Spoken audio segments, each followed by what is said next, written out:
Hey guys, this is Josh from J&M Web Creations back here with another tutorial. Basically, it comes back to what we had talked about in the last video, which was Cpanel emails. What's happening is in that video, we actually created Cpanel emails quite easy. We can just get them all started. You can actually use the interface in there if you want to check your emails and actually send emails. But I actually like it much better to use Gmail as my client to actually see all my emails. I can have it see my standard Gmail and then other emails I add in there. Even though we're doing it with Cpanel, this isn't just Cpanel. There's probably a lot of other mail hosts, email hosts that will work fine. Something like Office 365 probably won't because they have some different authorization, like an OAuth type stuff. And there's really no reason to open it in Gmail. If you're using Outlook 365, it works great for Office 365. But some of the other ones that are just using like Roundcube from Cpanel aren't the best. There's a lot more features in Gmail that you can use to send emails from with your Cpanel email or receive emails or both. So that's kind of what we're going in implementing our Cpanel emails into Gmail so we can send with that email address and so we can receive the emails, and then when we reply to them they will actually just be the reply email that's our business email, not our Gmail. So we'll get going with this right now. So first off, let's just say we're in our Cpanel here. We want to go to our email accounts. So there we go, email accounts. Connect devices is where we're going to be. Though the check email, if you had set this up to send you a setup email, that'll also be in your email and it'll have the same information.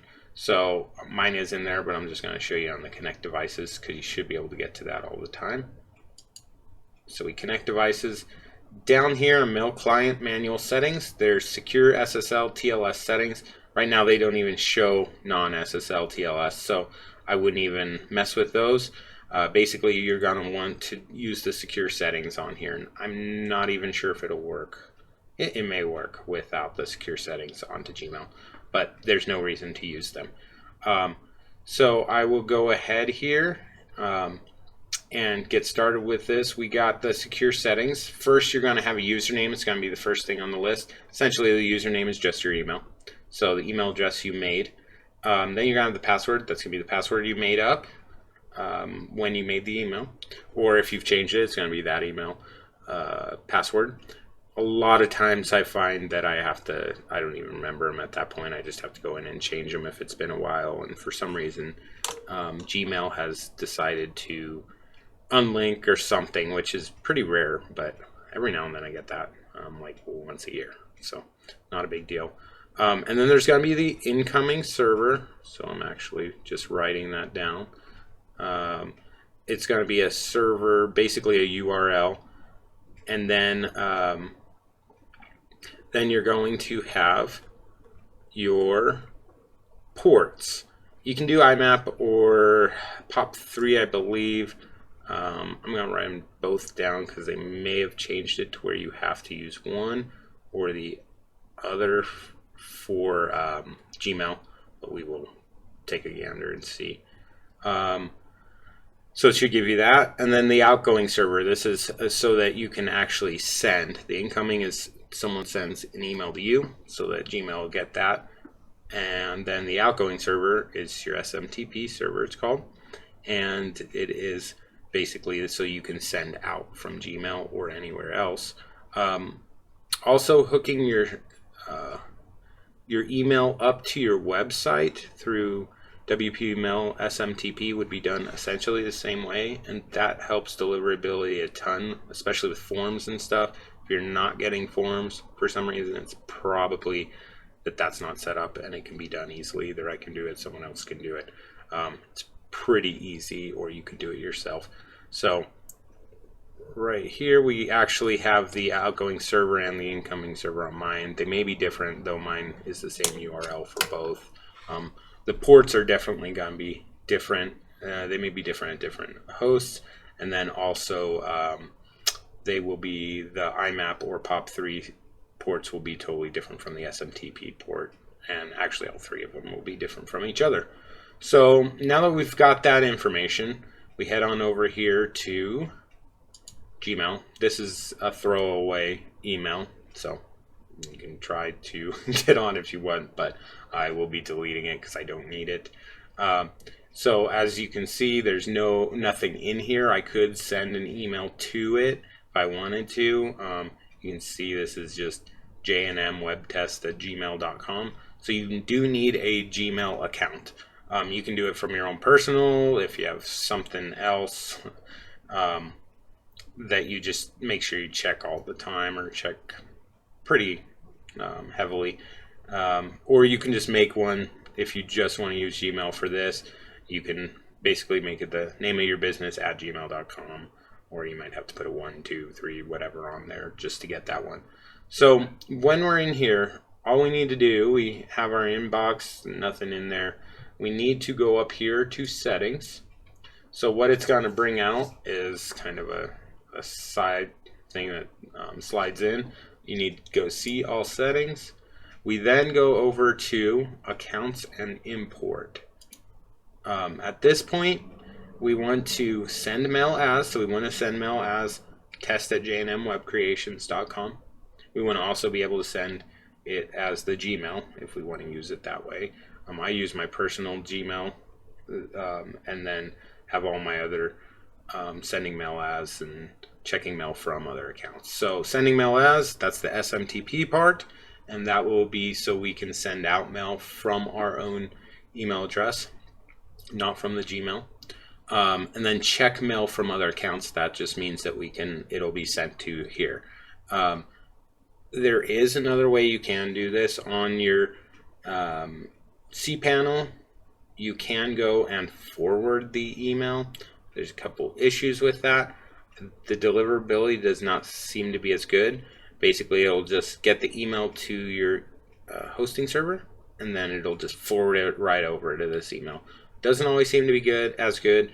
And then the other thing is you cannot send mail as. You can only receive the mail, and then if you were to reply to someone, it's going to use your Gmail, which you may and probably would want your business email, though this could be your business Gmail, and so you may use that as well.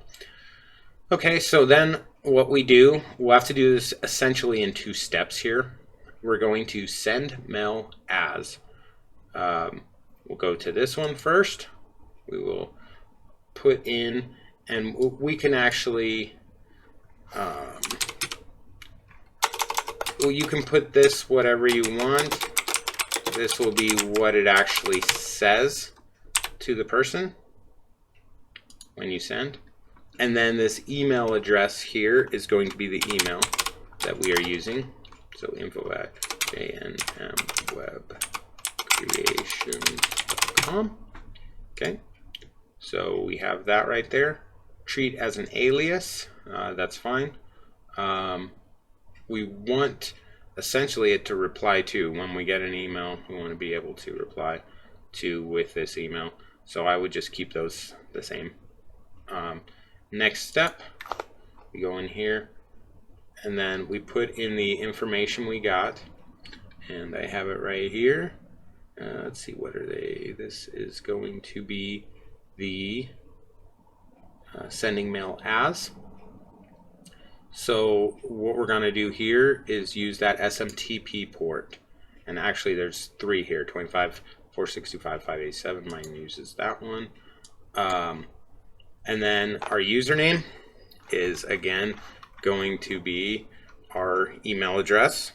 So we type that in, which is sorry, not info. It is test@jnmwebcreations.com. Hopefully I put that in there correctly. Did I put that in? No, I did not. I put my info. So test. Okay, so we do test, and then we put in our password.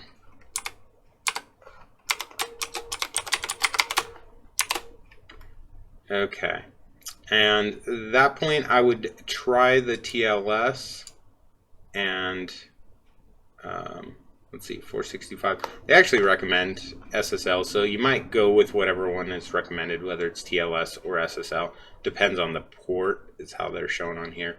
So get all this info in here. I add account, and then what happens is it says, oh man, you need to get this information from your email.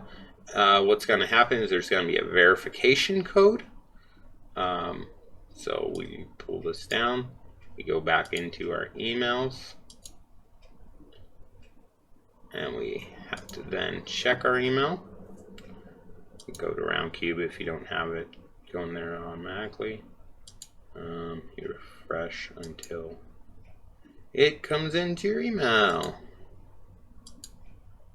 And it may take a minute, I may have to cut somewhere.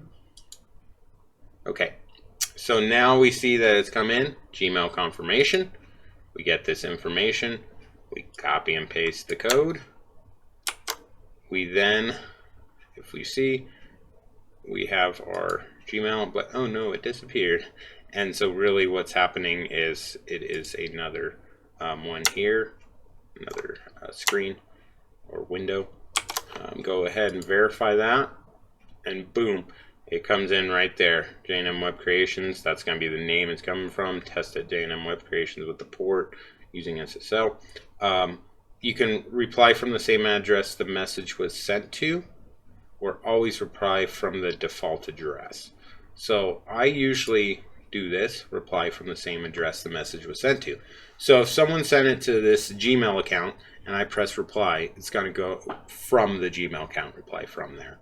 If you get the email to test@jnmwebcreations.com, so the business email, then what's going to happen is we are also going to reply, and it's going to reply with that email instead of all replying with jnmwebtest@gmail.com. You can set that up however you want, it doesn't matter. I think it works better most of the time to reply from the same address. Okay, so we have the sending from, so we could send right now just fine from this, but we can't receive any email. So then, excuse me, all we have to do is go to add a mail account. And so we do that, basically just like the other one, test jnmwebcreations.com. Press next. And I think, let's see, you can, it does look like you can import emails. So if there are emails in there, they'll come in, which is probably a good way to do that. And actually the only way, unless there's a Gmailify for that company. So you're just going to press next. It looks like it's using POP3. Yeah, it does use POP3. I couldn't remember what it was. So test. And why they have it on here twice, there may be some that use different, probably a different username, but on your Cpanel emails, they're always going to be the username. It's going to be the email address that I know of, unless there's some other way to change that. And our password.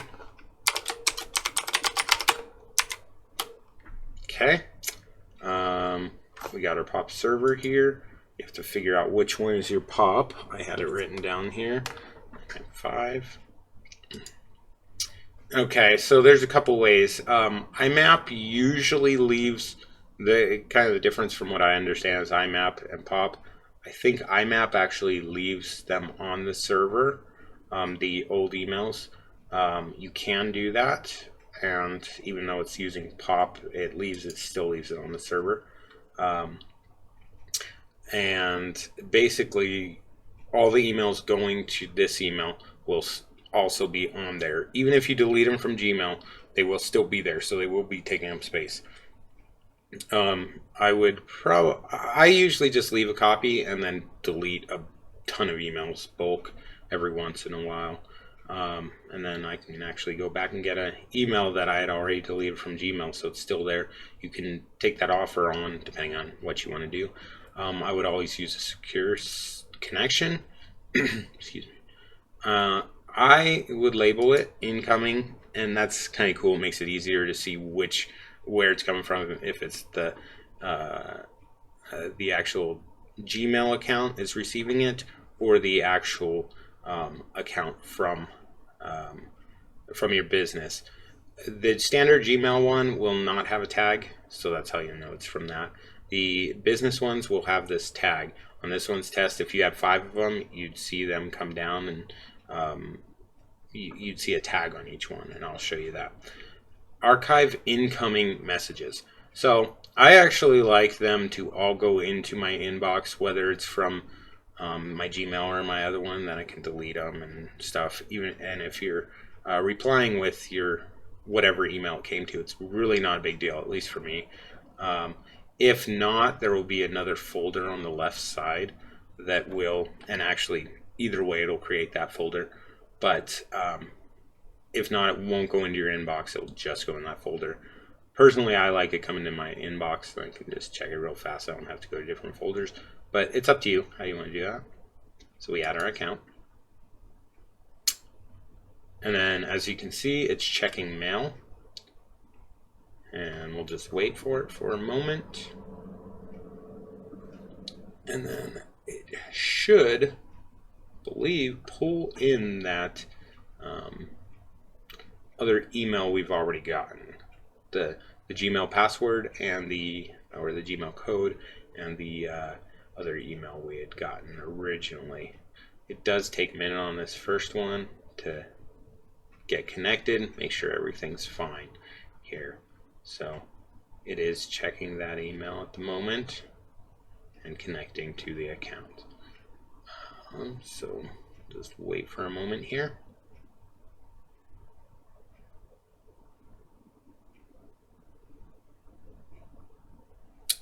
Oh, and actually what I can show you here is there should, no, hasn't made it yet. Let's just go to our inbox. Oh, they did actually already send it. So as you can see right here is the test at J&M Web Creations. If, like I said, if it's just to this regular account, then this regular Gmail account, it just won't have this gray. So if you see that gray, you know that it's not to the Gmail account, that it's to one of your other accounts at this points to test. I could have test, I could have Bob at J&M, I could have Joe, I could have whatever, info, admin, whatever. I could have, I think, as many as I want. And then as you can see, they're down here also. So this right here is not tagged because you are already in that tagged area, in that tagged place. So this will be your inbox. If you don't want them coming to here, they would go to here, and that would be that other checkbox we had there. It just, and it doesn't show you, so you have to remember where you're actually at. Your inbox, it will tag them. And then at this point, we could go ahead and compose. So there's a couple ways here. We compose. There now will be a drop down here. We can go J&M Web Test at Gmail. That's our standard Gmail one. So it's going to come to the standard Gmail. If you're just making email, just make sure you click on this. If you have like 5, it's going to be a lot more. And then you would just make an email just like anything else. You can set your any other things you need here for your settings, and it'll send just like you're sending a Gmail email. Really no different in there. And so yeah, we can quickly and easily change between the two. And then if we go to these emails right here, go to that email. If we reply, what you'll see, if it's working correctly, is if we go up here, it'll tell you who's replying. So it now says that the email is replying from your business email instead, but you can choose your other one. But it's going to automatically reply from that. We'll delete that. And essentially, you are now done. There's really not more to do. The other tip or hint I might have is I guess the only negative I've seen that's more negative than just forwarding it is, especially if you don't get many emails on this email address, Gmail does not check it as often. So it is not instant like your Gmail account. So that is kind of a bummer. But if you are getting a lot of emails, it'll come in within a minute usually. It just, how I understand it, Gmail sets it depending on how many emails are actually going through that account. So if you get less emails, it might check it every 5 or 10 minutes. So if you know someone sent an email to you and you're like, oh, it's not coming in, this stinks, you can't just refresh right here. You can refresh, it just isn't going to do anything. What you can do is you can go to your settings, you can see all settings, and if you didn't see it, you can check mail now, and that would be it. What'll happen is it'll say checking mail, it'll take a sec here, and then it's done.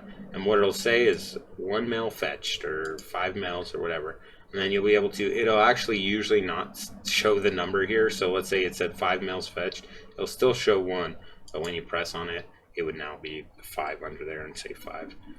So really that's it. I love this way of integrating cPanel emails, because really they're kind of annoying if you're just going to the webmail. I'm not a huge fan of going to the webmail, and it's not as good of an interface as Gmail.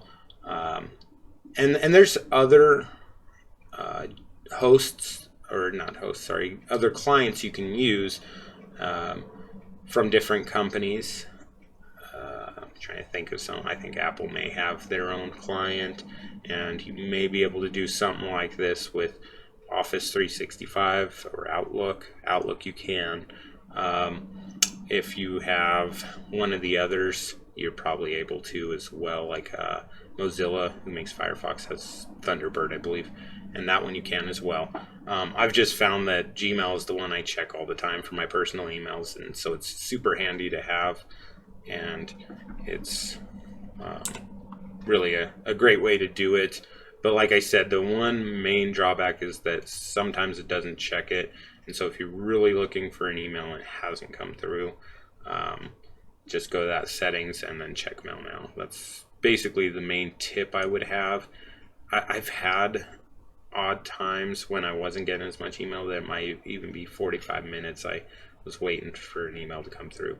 So if you know someone sent you an email and you need to get it right at that second, it's just easy to go into the check mail now in the settings. So hope that helps you guys. I had to figure out this information when I first started doing it, because there are a lot of clients that when they're first starting out, it's great to be able to use cPanel. You don't have to pay for G Suite, which is like $8 or $10 per email address these days per month. Same with Office 365. I think they're between 6 and 10 depending on which one you're going with. Probably other ones. So they are a great alternative, especially for getting started small businesses. And they work, I would say, pretty well. But there are a few little drawbacks compared to G Suite and stuff. So yeah, hopefully that helps you guys, and we will see you in the next video. Thanks.